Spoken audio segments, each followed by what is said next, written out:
मुसलमानों और कम्युनिस्टों के द्वारा प्रायोजित षड्यंत्र है जी। भारत में अशांति और उपद्रव उत्पन्न करने के लिए।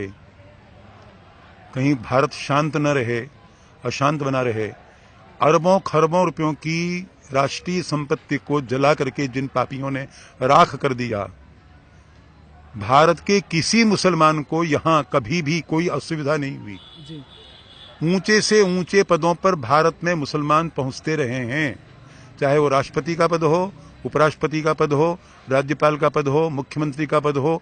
कोई ऐसा पद नहीं है जिस पर मुसलमान न पहुंचे हों। तो भारत के मुसलमानों को क्या खतरा? गृह मंत्री और प्रधानमंत्री बार बार स्पष्ट करते रहे कि ये केवल घुसपैठियों के लिए है। यानी इसका पर बवाल मचाने वाले जो हैं वो ये चाहते हैं कि पाकिस्तान से जितने भी आतंकवादी आ रहे हैं उन सबको भारत की नागरिकता दे दी जाए, जिससे कि वो सुविधा पूर्वक भारत में अशांति फैला सकें।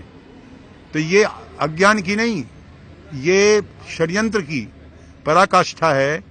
और ममता बनर्जी जैसी, मैं तो मूर्ख तो नहीं कहूंगा, लेकिन मुसलमानों की जो गुलाम बन गई हैं, जिन्होंने अपना जमीर बेच दिया है, स्वाभिमान बेच दिया है, केवल वही जो औरत ये कहती है कि संयुक्त राष्ट्र संघ की देखरेख में चुनाव होने चाहिए, इसका मतलब ये कि भारत की प्रभुसत्ता को चुनौती दे रही है। ऐसे लोगों की जगह जेल में होनी चाहिए। जी। वो चलते फिरते नजर क्यों आ रहे हैं? और ये ओवैसी बंधु जो हैं वो क्या हैं? खुले गद्दार हैं। तो देशद्रोह और राष्ट्रभक्ति ये कम से कम परिभाषित तो होनी चाहिए। ओवैसी को किसी सलाह की जरूरत नहीं है, न अकबरुद्दीन को और न असदुद्दीन को। इसका इनके दोनों नमूनों का जो पिता था सलाउद्दीन ओवैसी, वो मेरे पिताश्री के आंदोलन में वहां हैदराबाद में रोज हाजिरी देता था। तो जब इनको भय होता है तब ये हाजिरी देते हैं, पूंछ हिलाते हैं, और थोड़ी सी निर्भयता आती तो भौंकने लग जाते हैं। इनको कुत्ता कहना कुत्ते का अपमान करना है, क्योंकि कुत्ता बहुत वफादार, बड़ा स्वामी भक्त होता है। एक रूखा रोटी का टुकड़ा जहां से खाता है उसके लिए जान लड़ा देता है। और ये लोग हिंदुस्तान में जीते हैं, हिंदुस्तान में का खाते हैं, हिंदुस्तान का पीते हैं, हिंदुस्तान में ही 3 गज जमीन सड़ाते हैं, उसमें गंदगी पैदा करते हैं। क्योंकि जो गब्बर सिंह ये कहकर गया कि जो गड़ गया सो सड़ गया, कीड़े पड़ेंगे ही पड़ेंगे। और इतना होने के पश्चात जो भारत माता की मिट्टी के लिए, सरजमी के लिए, भारत माता के लिए वफादार नहीं है, उससे किसी प्रकार की भी आशा करना व्यर्थ है।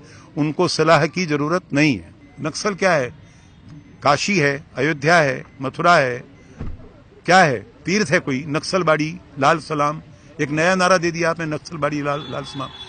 नक्सलबाड़ी केवल निरीह लोगों के, जो निर्दोष यानी वन्य हमारे भाई हैं, उन सब का दमन करने और उनकी प्रभुसत्ता, उनका जीवन का अधिकार छीनने का काम करते हैं नक्सलाइट्स। तो कम्युनिस्ट और मुसलमान ये विश्वास के योग्य नहीं हैं।